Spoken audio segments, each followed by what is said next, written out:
Media రంగంలో అయినా, రాజకీయ రంగంలో అయినా, లేకపోతే ఏ ఇతర రంగాల్లో అయినా మనకు ప్రత్యామ్నాయంగా మరొకరు ఉండకూడదనేదే వాళ్ళ యొక్క సిద్ధాంతం.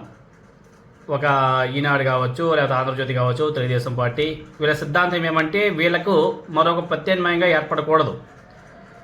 ఎన్కౌంటర్ పత్రిక సంపాదకుడు పింగళి దశరథరాం హత్య, అదేవిధంగా దాసరి నారాయణరావు గారి ఉదయం పత్రిక మూత, తర్వాత సోషల్ మీడియా కార్యకర్తల అరెస్టులు, తాజాగా కొమ్మినేని అరెస్ట్, తర్వాత సాక్షి కార్యాలయం మీద దాడి, ఇవన్నీ కూడా అందులో భాగమే.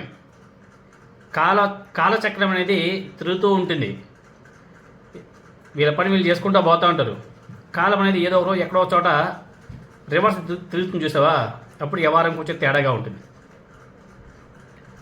ఎందుకంటే అసలు ఏమీ లేని చోట డైవర్షన్ పాలిటిక్స్లో భాగంగా ఏదో జరిగిపోయినట్టు జగన్మోహన్ రెడ్డి గారి మీద, భారతిరెడ్డి గారి మీద, సాక్షి మీడియా మీద, కొమ్మినేని గారి మీద ఏ విధంగా తప్పుడు ప్రచారాలు చేస్తున్నారో గత 3 రోజుల నుంచి మనం చూస్తున్నాం. ఏమీ లేదు అక్కడ. ఎవరో థర్డ్ పర్సన్ ఏదో ఫ్లోలో ఏదో అన్నాడు, దాన్ని ప్రతి ఒక్కరు కూడా ఖండించారు.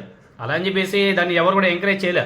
అటు సాక్షి మీడియా కానీ, కొమ్మినేని గారు కానీ, అదేవిధంగా వైఎస్ఆర్ కాంగ్రెస్ పార్టీ అందరూ కూడా దాన్ని ఖండించడం కూడా జరిగింది. అక్కడికి అయిపోయింది కదా, వాళ్ళు కూడా క్షమాపణలు చెప్పారు, అక్కడికి అయిపోయింది కదా.